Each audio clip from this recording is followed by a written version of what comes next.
Hey, hey, hey, it's your girl Boss Lady B back with another video. As we all know, Carlos King is under fire.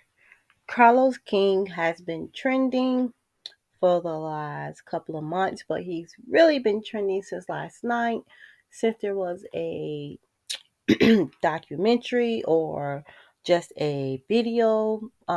Kim Pyre did it, Brown Skin Girl did it. This morning, Queen Sheba did it. Now I'm doing it. Everybody's talking about it across all social media platforms. Carlos King, Kingdom Reign Entertainment Company is about to go up in flames. Welcome to the channel. This is Boss Lady V. Before we get started, make sure you are liking up this video. Go ahead and hit that subscribe button and drop down in the comment and let me know your opinions. There are a few ladies that have spoken out about Carlos King and their experience working with him on his TV shows. We have Monique Samuels, Tiffany Whitlow. She really didn't speak out, but she had a bad experience, so that's the reason why she left the show. Nothing per se with Carlos. It was the fans, millimeters. That's what I'm. That's what I was told.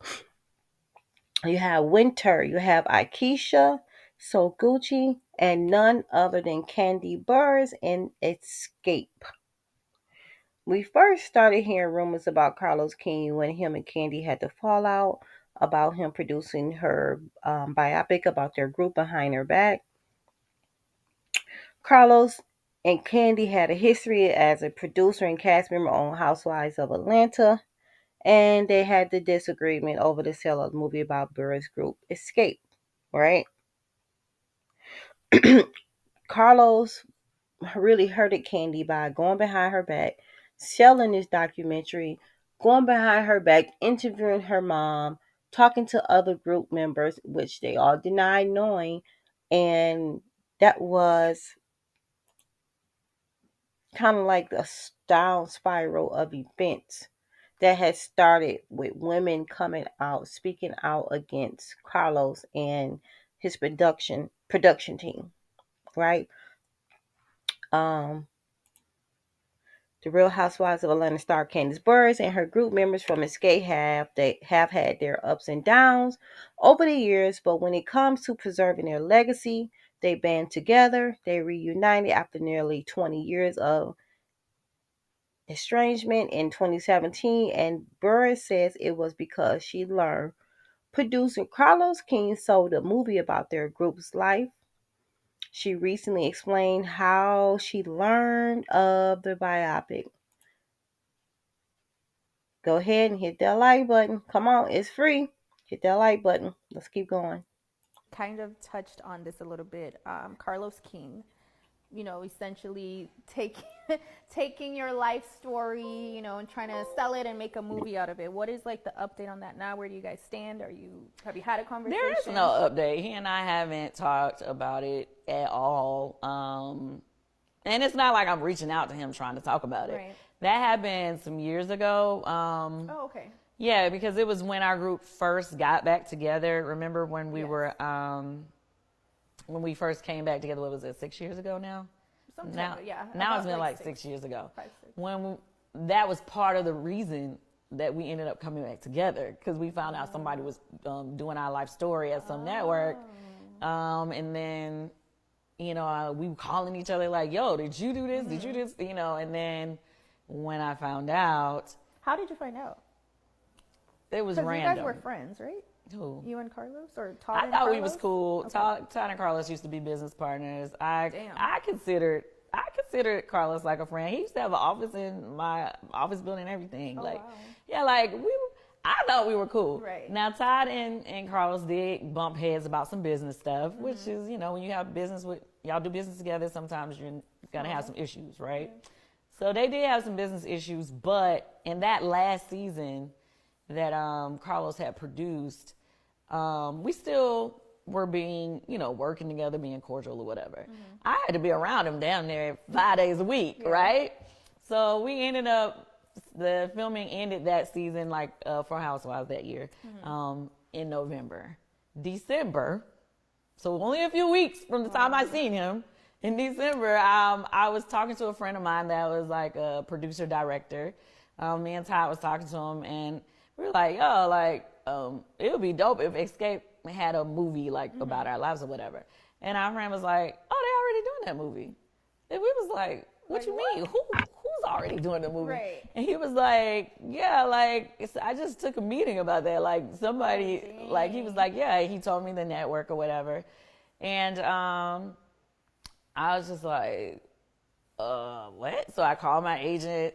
I'm like, yo, like, what is going on? He looked into it and found out that it was true, that the network was doing it. And anyway, it took us a couple more weeks to find out, like, who had put it all together. But it come to find out it was Carlos. He was supposed to be producing, director, whatever, the movie. And it was crazy because, like, that same, right before I found out it was him, like, one of his producers or people that he worked with had reached out to my mom, was like, "Oh yeah, you know, we trying to do like a documentary about girl groups. We want to get some more information, like to interview my mom." Like, so you're gonna do all of that and you don't even tell me, you don't even talk to me, you don't even mention. And then at first when I called him, he didn't answer my call. But then when Tiny and we went and had like a meeting with the network, because much love to Kathy Hughes. Okay. Who's over TV1, because as soon as she found out about it, she shut it down. Yes. Because she was like, as a black woman, I don't want other black women to be taken advantage of. So at that point, when it started being a problem, then he reached out, and I didn't answer his call at that point. Because I'm like, he didn't answer my call when I called him. Considering he's like a good producer, if he had asked, would you have like worked with him on it, or is it more? If it would have been like, to me, if he would have like reached out in the beginning before selling it to the network, if he had reached out, it would have been a conversation. It would have been okay, well, let's see how this could work or whatever. It wouldn't have been a get out my face. But if you find out, like, I mean, it was just hard for me because, like, to be clear, he's the same person, like, we went hard for him, like, to executive produce, which was that? Was that Candy's Family Ski Trip? I think we had the first show that he executive produced. Oh, wow. Like, I literally was, like, going hard with the network, like, yo, y'all got to let him do it. And so we were cool. Like, we had, like, a good relationship, I thought, except for the, you know, the drama between him and Tide about business or whatever. But that was like, still like, you're around me all the time. I'm seeing you almost every day for months. Yeah, it was more so a betrayal. It was a serious betrayal for me. I just didn't even understand it. Like, I didn't get it. I didn't understand it. But, you know. You guys can go over there to TSR from the Shade Room and watch that entire video. Credits go out to them. This is fair use. I think it's pretty shady that Carlos King, who was renting office space in her building, couldn't even find the time to go downstairs, go across the hall, go upstairs, and say, "Hey, Candy, can I talk to you for a minute? Hey, Candy, can you get the group together just so we can see if we can do this? Can we try to do that? Can me and Todd work together?" You went behind her back, put the the documentary together, sold it to TV1, and then you wasn't going to even mention it to her. Meanwhile, working in her building, renting office space in her building. That's pretty low vibrational, low brow, just low down and dirty. Like, we supposed to be friends, so the whole time you were just using her for clout. You was using Candy just as a stepping stone to get to your next level where you wanted to be. Carlos took his ass down to interview with Big Tigger and Shamia, and this is what he had to say. Somebody who you might not be having the greatest relationship with right now. Who is that? Somebody who might have asserted that their story was taken by you. I don't know what you're talking about. Well, there's Make a it story plain. out there with you and Candy don't get along because... I do get along with her. Okay. Listen, I think at the end of the day, I will say this.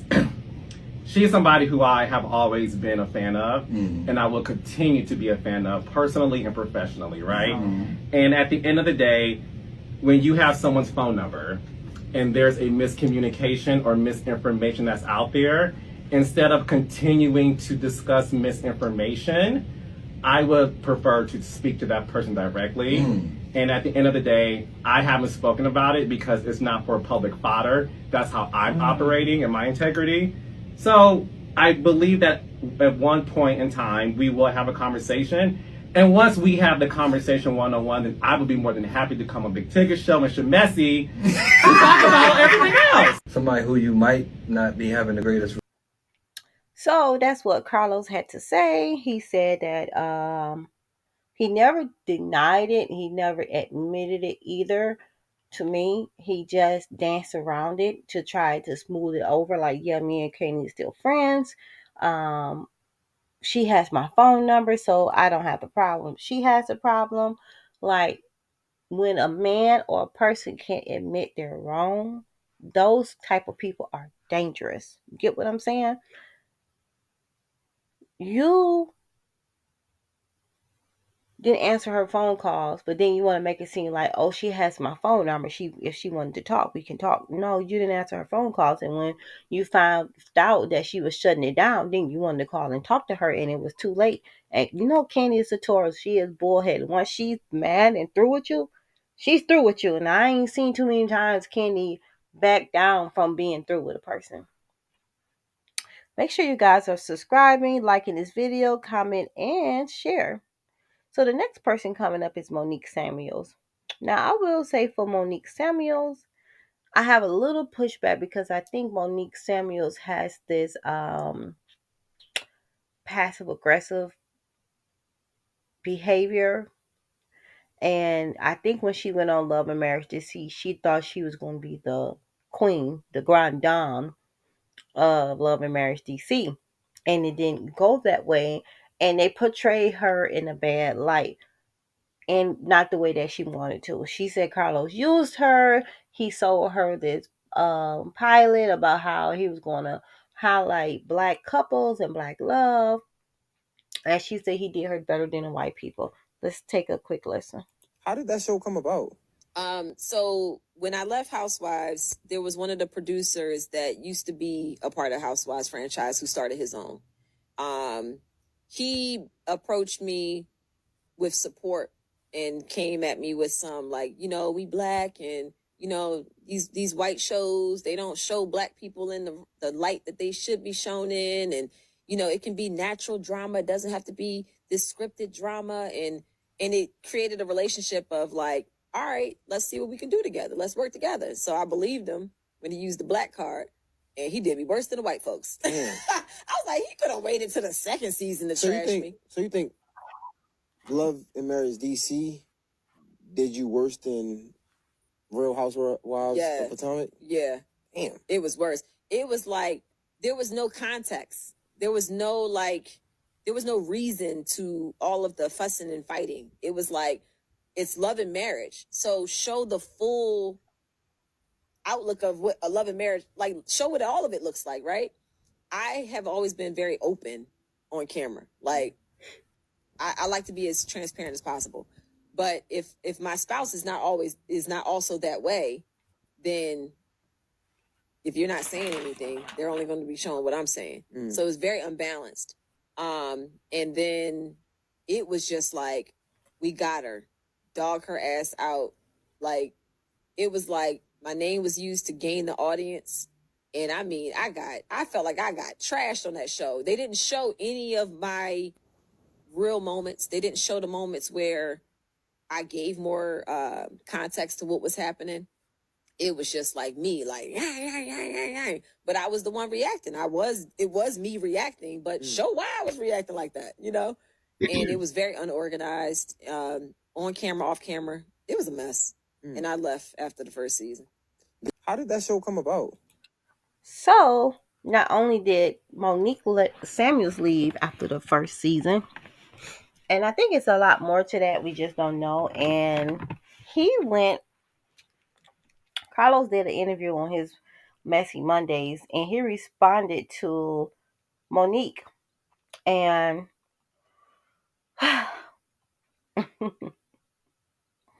Carlos said that everybody is not meant to be in reality TV. Everybody's not meant to be. Hold on, let me find it.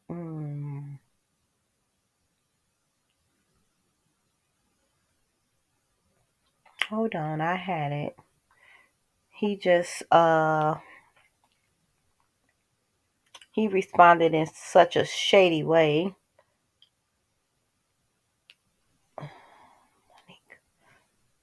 He said that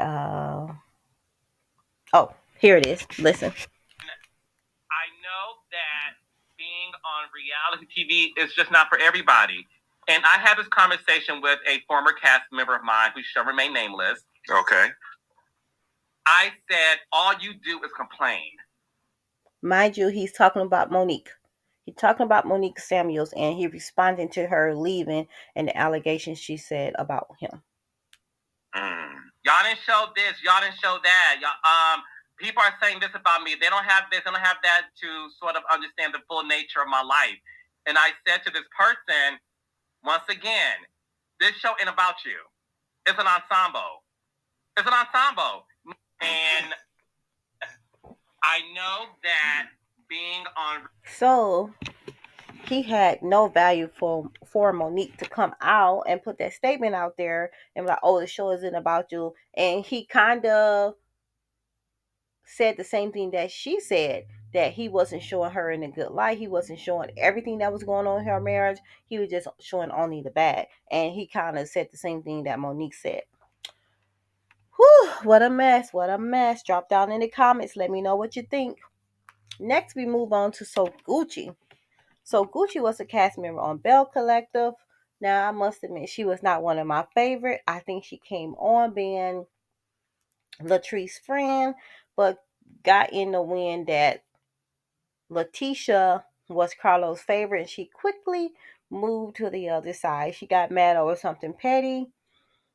Her Latrice was having like this opening of something, and Selena, which is her husband's ex-wife, came on.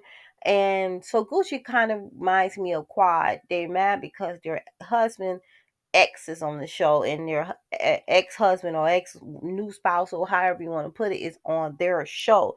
So Gucci thought that this was her platform and that Selena should not be there. Let's just be honest. She didn't want Selena on the show, not knowing that more people knew Selena from the little dance show that Her Girls was on. So I never even heard of Gucci, but I did know who Selena was, right?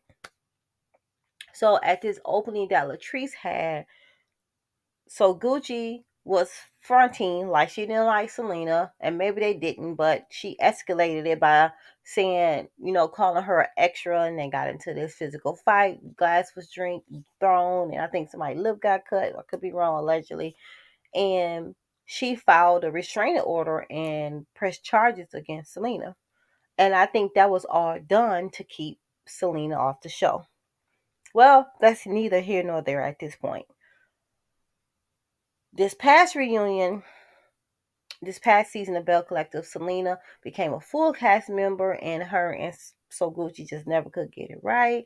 And after reunion, So Gucci released a statement, and she said, watching the reunion episode was very hard to sit through, especially now knowing where my family currently stands.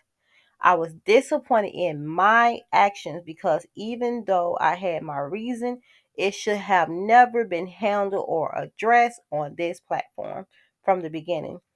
I take full accountability for allowing the entertainment of this show to ruin the integrity of my family. Girl, she don't even know she said something, because a lot of people get on reality TV and lose their integrity. I'm glad she admitted that she lost hers in the midst of being on this show. I have apologized publicly and privately to Selena for my part in this entire production. We are moving on and moving forward, putting our family first, focusing on it, our healing. All the S's, Sophia, Chantrell, Selena, Sanjay, Star, and Sky, are solid. Now, she went on over to Millichun show and did an interview. I love me some Millichun. And let me find that one because I had it all lined up. She basically admitted that she felt like, hold on, what did I just do?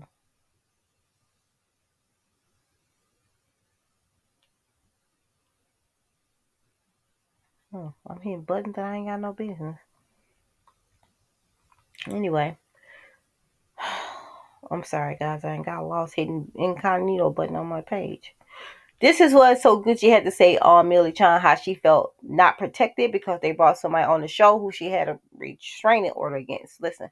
Okay, so Akeisha leaving had nothing to do with me leaving, but of course that's my friend. So, but at the end, but really, that interview that I had with Carlos on that live Monday that he made private, never posted. Right. I kind of made my mind up after that.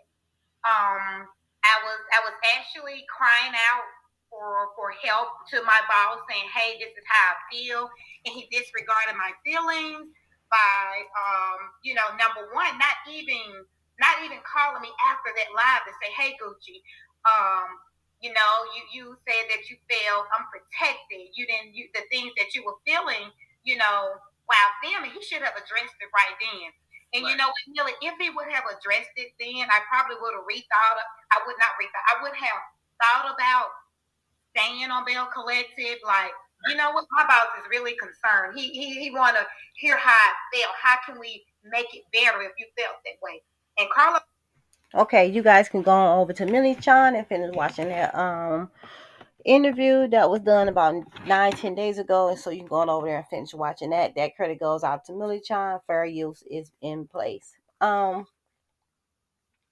So Gucci felt like she wasn't protected, and the fact that she had to battle with Selena over and over again, it put more strain on her family in trying to bridge um the gap of the two parents together, co-parenting, because even though the kids are grown, JJ and Selena still have to co-parent. They have grandkids together, so that means there's going to be birthday parties, there's going to be events, graduation, all type of things coming up, and they can't even be around each other because they letting the show come between their family business. So I'm glad that So Gucci stood up for herself. Now, I'm not jumping on this bandwagon of trying to tear Carlos down. I'm just stating the facts and talk about some of the things that women have came out to say about him. Not only is Carlos toxic, I think there's a lot of producers that's out there that is toxic. Shawnee O'Neal, Andy Cohen, Mona Scott, Young, and that you can name way more than that. And I think there are more than just Carlos who put his cast member do things like this. We know Jocelyn has spoke out about Mona. We know Nene and damn, what's that white girl lady name? And have spoke out about Andy, and we know the countless of people who have spoke out against Shawnee O'Neal. So this is not me targeting Carlos King. This is just what's going on in the social media, what's trending today, and I decided to talk about it. So let me put that out there to be clear. I don't have a dog in a fight. I'm just stating the obvious, and I do feel some type of way that black women are not protected. He is a black man, and he should be protecting black women because that's what he said he stands for. But it don't seem to be shown. It seems to be the other way. Like there's problems always with him and his cast and his production, right? Anyway, move along. Next we have Akeisha. Akeisha gagged the hell out of Carlos King, y'all, and we all know it by now. Everybody has seen it. Akeisha quit on his live, and I don't think he recovered from it since. I don't think he did a live Muncie Monday since. They all been pre-recorded, right? That says something because he didn't want no more breaking news or no more embarrassment, so he can edit it out just like he did So Gucci. Well, Akeisha came on there and dropped the bomb on him and let him know that she was not going to be returning and her lawyers would be in contact with him, and oh my God, nothing I had lined up is lined up anymore.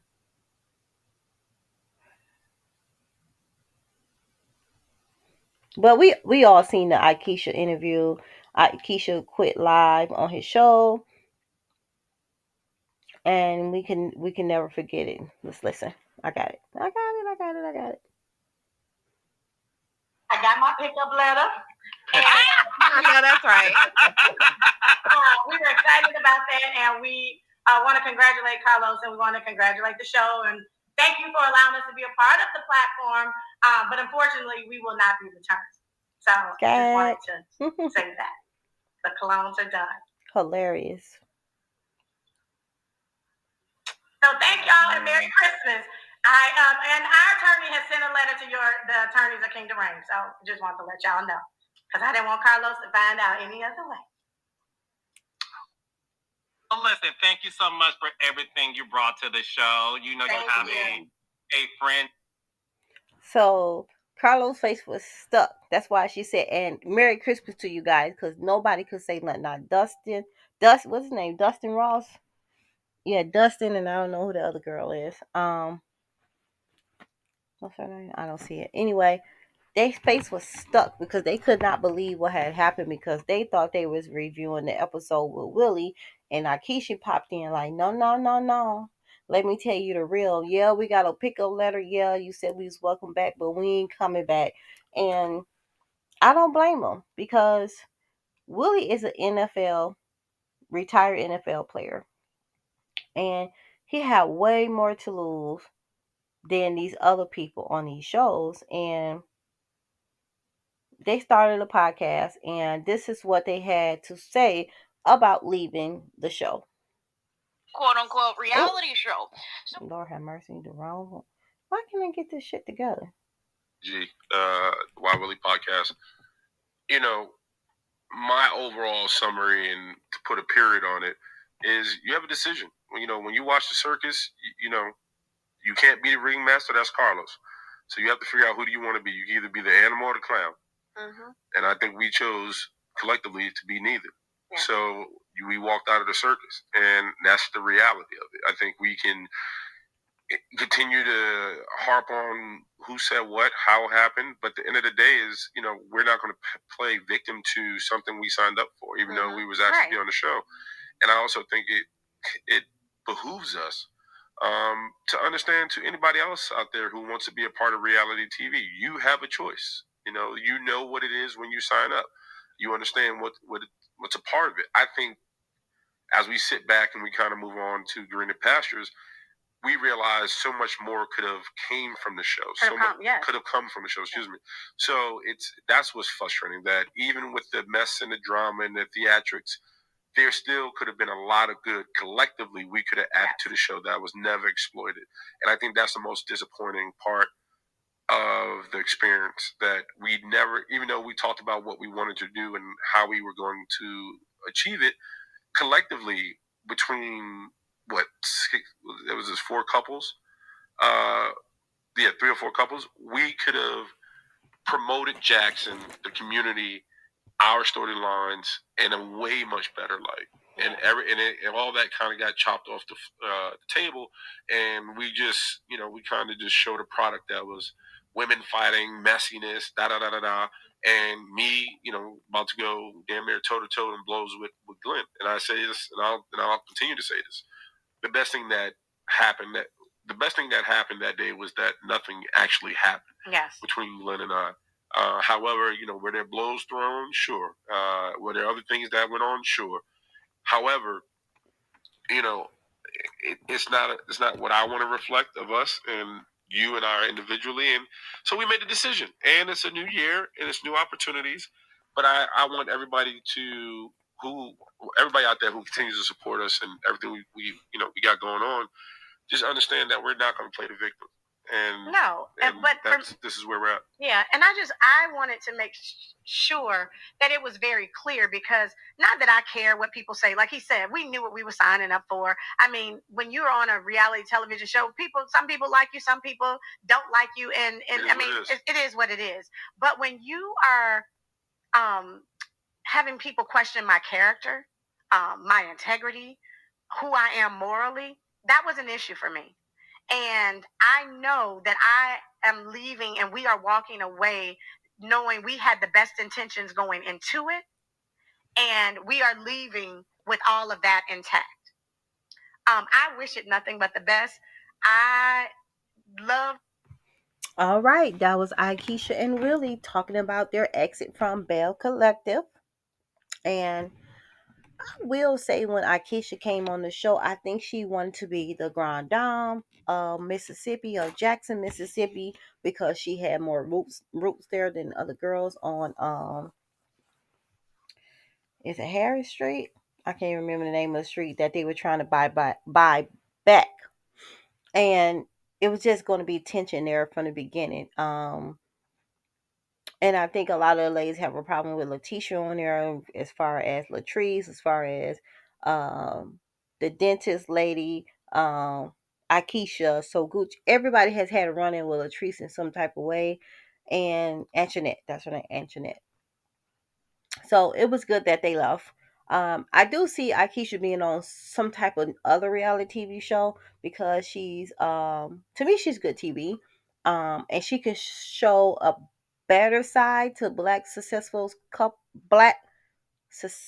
couples than what Carlos gave them the opportunity to do so. Okay, let's move on. Next we have Winter Harris. Winter alleged that she's been assigned an unfair narrative by producers with no room to negotiate for higher pay. And she also alleged she recalls seeing a producer encourage her male coworker to check her. She went on to Queen Sheba this morning and before, and she talked about when this producer told the male guy on that show to check her and to go hard at her, and that was detrimental to her, and she has never was able to come back from that. And that's just another way of Carlos production company being toxic and just doing anything to push a narrative out there, to get a scene, to get an episode done, to get ratings, to get views, to get renewed for another season. That means there was nothing that was too far for them to do, too low, too bad, too scandalous, that everything was on the table. And whatever it takes to keep the show going, that's what they was willing to do. Uh Winter went on to say that they didn't even get paid. They didn't even get paid. And that they told them after they was waiting to get paid that, oh, they were going to negotiate their pay depending on how many episodes they were in and how many scenes they were in. And so the whole cast of Love and Marriage DC was waiting on their money, and they never got paid. And they ended up getting paid per episode, which was totally different than what they thought was going to happen. Anyway, last one. Move on because my mouth is getting dry. Make sure you guys are liking this video, subscribing to the channel, drop down with your comments. Last but not least, we have Melanie Cherie. She recently quit Love and Marriage Huntsville. She endured a messy divorce on screen, betrayals, and off-screen harassment from Martell. Martell has had a goal of making her male life miserable, right? He is so hurt and bitter over the divorce that he's willing to do anything to bring her down. And he feels that if she's down, that would make him feel better for not being with her no more. Not knowing that no matter what, she would never be with him again, right?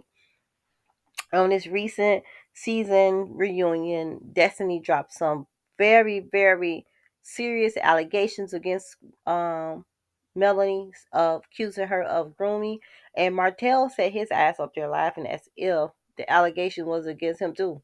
She said y'all had conversation about sex. Y'all had conversation about threesome. That includes you too, Martell. So why you think everything and all the jabs was targeted towards Mel, you're included in that too, dummy. But Mel dropped a lot of receipts on her live on Instagram that she did before the reunion aired. She proved that Destiny was lying.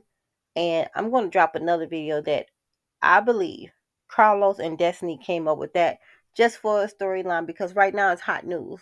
Whether it was cut out or not, everybody's talking about it. And at the end of the day, he's facing multiple lawsuits. And I wonder if OWN is going to keep him a part of their network with all these different allegations about him. Like, y'all trying to get people videos taken down because y'all don't want them to show the unseen footage that y'all cut out, but somehow it got out. Like, come on now, somebody released it, even though it was cut out of the episode and wasn't aired on OWN, but you still released it. You know, it is what it is.